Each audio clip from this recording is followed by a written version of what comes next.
For such a predictable movie, The Lost City has one of the most unexpected and shocking moments of any film so far this year.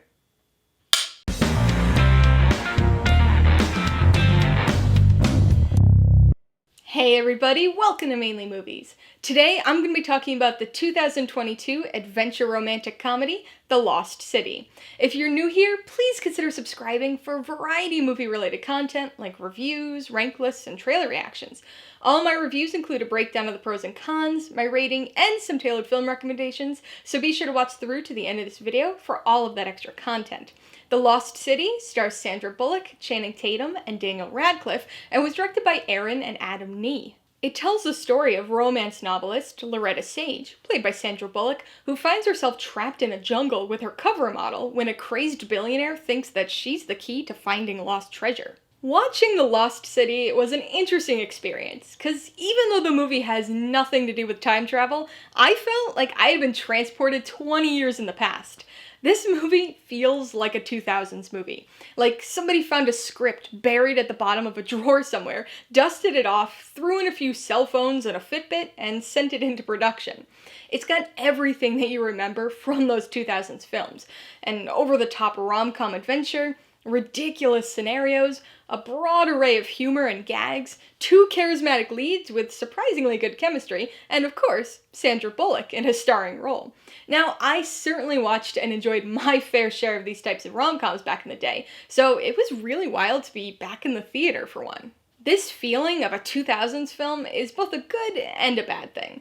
On one hand, the familiarity of it all is oddly comforting. Like I said, it felt like I was sitting in the theater in the early 2000s watching this. But, as I said, I liked these movies back then. So somebody who hated 2000s rom-coms will probably not be getting that same comforting feeling from this. But even fans of the genre will likely feel The Lost City is a little too familiar.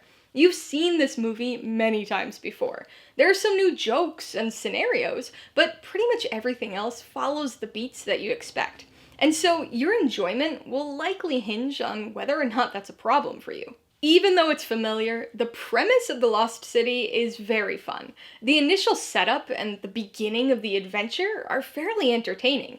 We follow Loretta, a romance novelist who hates writing romance novels, and her somewhat dim-witted cover model, Alan. The circumstances that puts them in the jungle is ridiculous, but in a just-go-with-it rom-com kind of way, so it works. And so they end up on an adventure that's kind of meta within the context of the film. They're essentially living out one of Loretta's novels. However, she and Alan are very different from the heroes of her books, yet in order to survive, they basically have to assume those roles in this, within film, real-life scenario. And that leads to some very fun situational comedy. Sandra Bullock is great here as Loretta. This character, at least in terms of personality, is a bit reminiscent of several characters she's played in the past. But it's that kind of snarky, sarcastic character she does so well, so it really works here. And for me, she was probably the funniest character in the film. Channing Tatum also gave a pretty good performance here as Alan.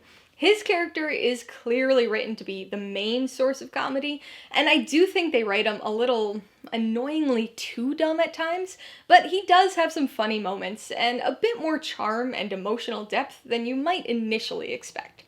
One of the hallmarks of a good rom-com, 2000s or otherwise, is chemistry between the leads, and I was pleasantly surprised to find that Bullock and Tatum have really good chemistry. I don't know why exactly, but I just didn't think that they would be a good romantic or comedic pairing, but they are, and it really helps the film. Loretta and Alan are the two main characters that we follow throughout the story, but there are a number of secondary and tertiary characters thrown into the mix too, almost all of which suffer from that same over-the-top writing that Alan does. Daniel Radcliffe plays the villain of the story, and he goes big with it. The character was obviously written as this kind of creepy, mustache-twirling villain, but Radcliffe plays him unhinged, and maybe a little too cartoonishly big for the story. Even other more minor side characters are written and performed equally as big, and comedically over the top. I think some people will find it funny, but it was a little frustrating for me. I do think, though, that it was perhaps intentional as a sort of playful jab at the tropes and characters in a typical romance novel. Even so, I wasn't very impressed with the non lead characters here, with one exception: Brad Pitt as Jack Trainer. I thought that all of the best parts of this film were the ones that involved him. Intentional or not, I think the writing of this film was one of its biggest issues.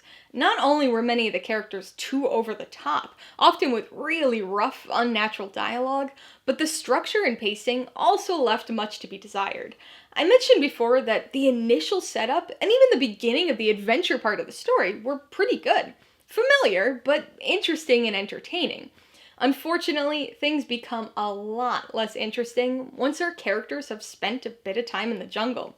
Things get a little repetitive, and the film starts to drag, which is not helped by the frequent cutaways to a B storyline involving one of our secondary characters. It's tangentially related, story-wise, but it breaks up the chemistry and flow of the A storyline, seemingly only to throw some more jokes into the movie. Speaking of the jokes, the humor here is very hit or miss. Admittedly, that's pretty much always the case with rom-coms.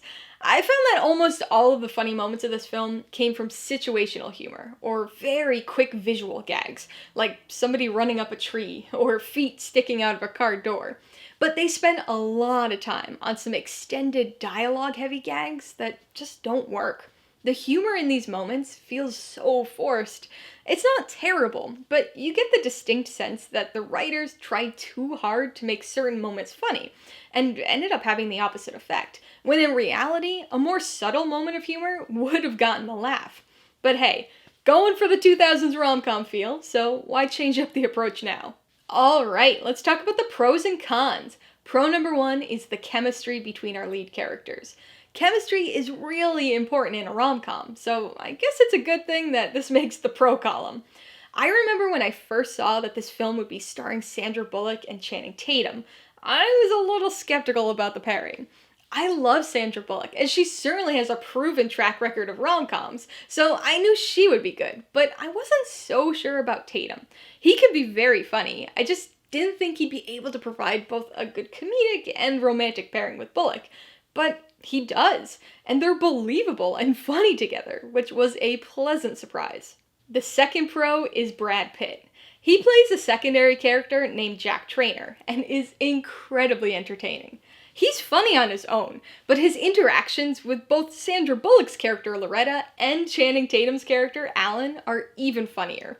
The trailers portrayed him as a fairly major character, and I will say that he doesn't have quite as significant of a role as implied by the marketing, but he's one of my absolute favorite parts of the movie, and was involved with basically all of the funniest moments of the film. On the con side, the biggest issue was how over the top this movie was, especially with regard to the characters. Now, obviously, this is a studio comedy that at almost no point takes itself seriously. So big, over-the-top, ridiculous moments in comedy aren't unexpected, or at odds with other parts of the film. They're just too much. They go too far and try too hard and end up being annoying rather than the intended funny. This over-the-top quality is given to the character of Alan, at times really playing up his stupidity in a way that kind of felt unnecessary. But it's most apparent with the secondary characters. Loretta's publicist, Beth, as well as a character named Oscar, both exhibit this over-the-topness, but none do this more so than the villain, Abigail Fairfax. I think this is done as a bit of a nod to the romance novels at the center of the story, but it comes across a little too cartoonish. The second con is something that I guess could incorporate the first con, but goes beyond just that: the script. Over-the-top characters and unnaturally cheesy dialogue may have been intentional, but the structure and pacing issues probably weren't. The Lost City is a very familiar story, which lends itself to a certain amount of predictability, which could probably be a con all its own for some people, but it had the makings of something fun. I'm not suggesting that it should have been a parody of the rom-com adventure genre, but it could have made a few small alterations to feel like a fresh take, despite the familiarity. But aside from one single shocking moment, if you've seen the movie, you know exactly what one I'm talking about, the script is basically identical to any number of okay but generic rom-coms. Before I give you my rating and recommendations, I want to remind you that if you're interested in buying The Lost City or any of the other films I mentioned today, I do have affiliate links for all of them in the description below. I get a small commission from anything you buy using one of my links, so I'd really appreciate it if you'd use them if you're in the market for any of these movies. I'm gonna give The Lost City 3 out of 5 paws. Though lacking in laughs and spilling over with predictability, it's still fun in a pass-the-time kind of way. It's not a movie that'll stick in anybody's mind for very long, and won't be one that you pull down from the shelf all that often, but it's exactly the type of comedy that you won't mind having on in the background when you notice it's playing on TV. I would recommend The Lost City to people who like 2000s rom-coms. Although this film has a handful of slightly more modern sensibilities, it still feels very much like a return to a film style that hasn't been all that huge in a few decades. If you've seen many of those earlier rom-coms, this is going to seem extremely familiar, which could be a good thing or a bad thing, depending on how you feel about those 2000s rom-coms. Fans of Sandra Bullock or Channing Tatum will also get some entertainment out of this, and I think readers of romance novels will like it and appreciate some of the nods, as well as the defense of said novels. If you liked The Lost City, I've gotta recommend Romancing the Stone. The story goes in slightly different directions, but it's another film focusing on an adventure romance novelist who finds herself searching for treasure in a jungle. If you enjoyed Sandra Bullock's performance here, you should check out The Proposal. This was a late 2000s rom-com in which she plays a somewhat similar type of character who finds herself in a remote location with a coworker and comes to have a better understanding of him over the course of the film. And if you want another adventure rom-com that was actually from the 2000s, you might want to watch Fool's Gold. It features Matthew McConaughey and Kate Hudson as divorced treasure hunters who bicker their way through adventure and exotic locations. Alright, a couple questions for you guys. Number 1, have you seen The Lost City? If so, what'd you think of it? And number 2, what's your favorite movie about a novelist? Be sure to leave your answers in the comments below so we can get a discussion going. Alright, so if you got some enjoyment, insight, or information out of this review, I'd appreciate if you'd hit that like button. And if you haven't done so already, please hit subscribe while you're at it to see more videos like this. Till next time, this has been Alyssa with Mainly Movies, the way life should be.